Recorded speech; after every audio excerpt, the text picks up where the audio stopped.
Fala pessoal, sejam muito bem-vindos ao Outspoken Marketing. Meu nome é Leandro Guerra. Vocês já lembram que o processo de desenvolvimento de um modelo matemático nada mais é do que fazer uma representação via uma equação de um determinado fenômeno na vida real. Aí o que acontece? Eventualmente, durante esse processo de desenvolvimento do modelo, você pode ter uma performance ruim. E aí uma pergunta muito recorrente é: Leandro, o que eu faço ou como eu faço para conseguir tentar melhorar este modelo, analisando exatamente quais foram os potenciais motivos daquela performance deteriorada? Aquilo que eu sempre respondo e é de fato a prática principal do mercado, você tem que isolar aqueles dados que estão presentes durante o período de baixa performance do seu modelo e compará-los com os dados durante o período de boa performance do modelo, para que você possa encontrar quais são as variáveis que potencialmente estão levando à deterioração do mesmo. É aí que entra um ponto bastante interessante. Por quê?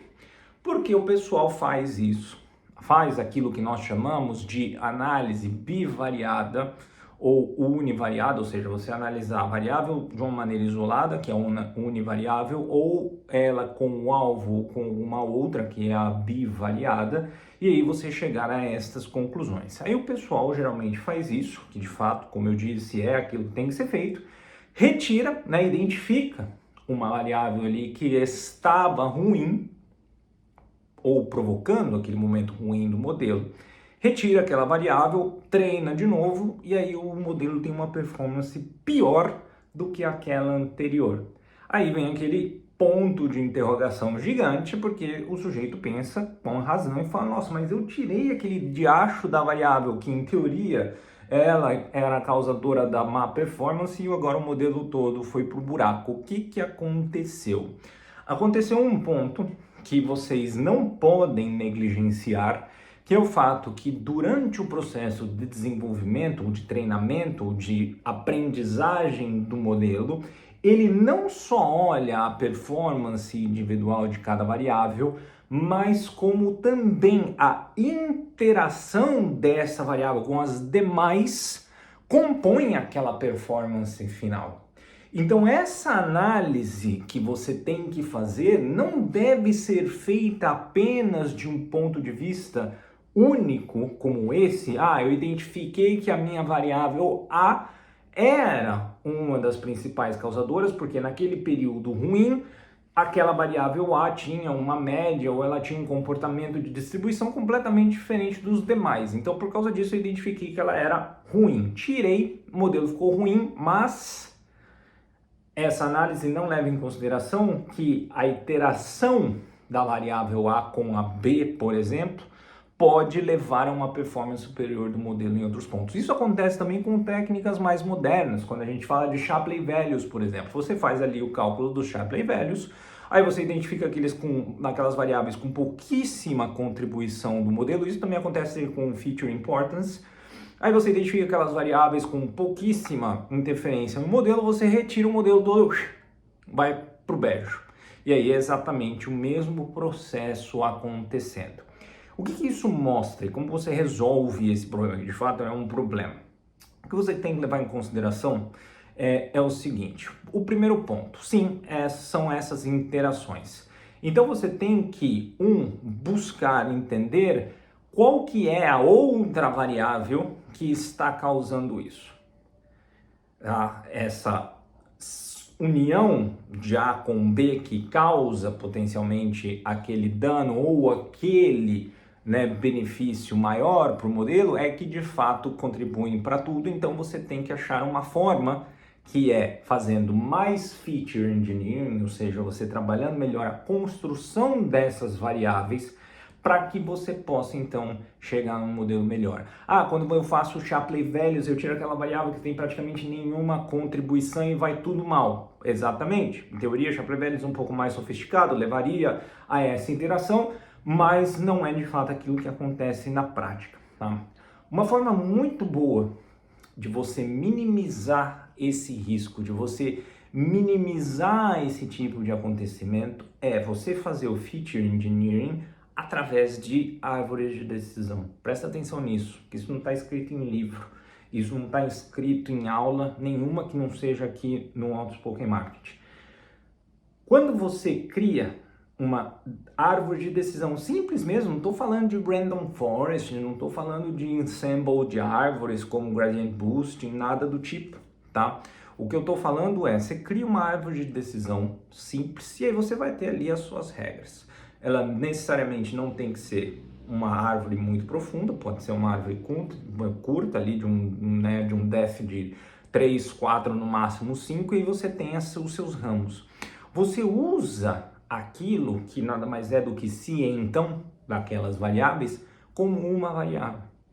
A tendência é que aquela iteração das variáveis já está mapeada por causa da árvore, ela vira um único atributo, você ainda consegue reduzir o número de variáveis, sacou a ideia? Então você tem lá a variável A, B e C, você vai fazer uma árvore de decisão com essas variáveis, com o mesmo alvo, obviamente, porque a gente está falando do mesmo fenômeno, você não pode me inventar de fazer com alvo diferente, né? Porque você vai estar modelando coisas diferentes. Então você tem nesse exemplo uma variável A, B e C. Você roda uma árvore de decisão, aí você vê lá, se A menor que 5, e B maior que 10 e C menor que 3, aí tem lá 60% de acerto naquele seu resultado. Então, essa nova estrutura, se A menor que 10, etc., isso vira uma única variável. Então, aí você pode potencialmente tirar fora A, B e C e ficar só com essa interação entre elas e as demais da árvore, tá? E as demais da árvore, esse é o grande ponto. E aí, é liberdade poética. Ah, Leandro, tem que fazer isso com todas as variáveis? Não, pega essas com defeito e trabalha essa estrutura melhor. Você não precisa colocar, se você tem 100 variáveis para trabalhar, você não precisa fazer uma pré-árvore com as 100 variáveis e depois ficar louco montando um monte de se então. Lembra que o início da aula é justamente para responder a pergunta de como eu melhoro um modelo que eu identifiquei que teve uma performance ruim em um determinado momento de tempo, e ao tentar melhorar este modelo, o que acontece? Você piora tudo. Então, nessa situação, você faz exatamente isso que eu acabei de te propor, e eu tenho certeza que a chance de sucesso vai ser muito maior. Leandro, eu fiz isso que você falou e ainda continuou ruim. É possível, tá? Então significa que as suas variáveis A, B e C, elas de fato não representam nada da estrutura da realidade que você está tentando modelar. Então significa que você precisa de ou mais dados ou novas variáveis. Gente, quando você desenvolve um modelo matemático, não tem milagre. Não é um moedor de carne que você faz lá um monte de códigozinho para criar uma variável, feature engineering, depois você faz um ponto fit no Python e te sai um modelo, você analisa uma matriz de confusão, um Gini, etc. e está pronto. Não. Lembra, você está interpretando matematicamente aquela realidade, buscando uma aproximação, uma representação matemática dela. Então, o seu trabalho maior vai ser justamente sempre,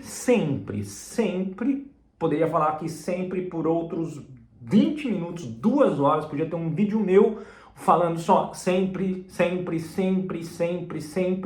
você vai ter que gastar a maior parte do seu tempo descrevendo ou criando variáveis que te ajudem a melhor explicar o fenômeno. Se você quisesse dizer que o Leandro é o Leandro porque ele tem uma variável que é a camisa amarela, obviamente, né? Tem nada de amarelo aqui na tela inteira, obviamente seu modelo estaria errado. Então você tem que procurar outras coisas. Beleza, meus queridos? Espero que esteja claro isso, tá? Qualquer coisa, é só deixar o seu comentário, curte, se inscreva no canal se ainda não for inscrito e a gente se vê numa próxima. Um grande abraço, tchau, tchau.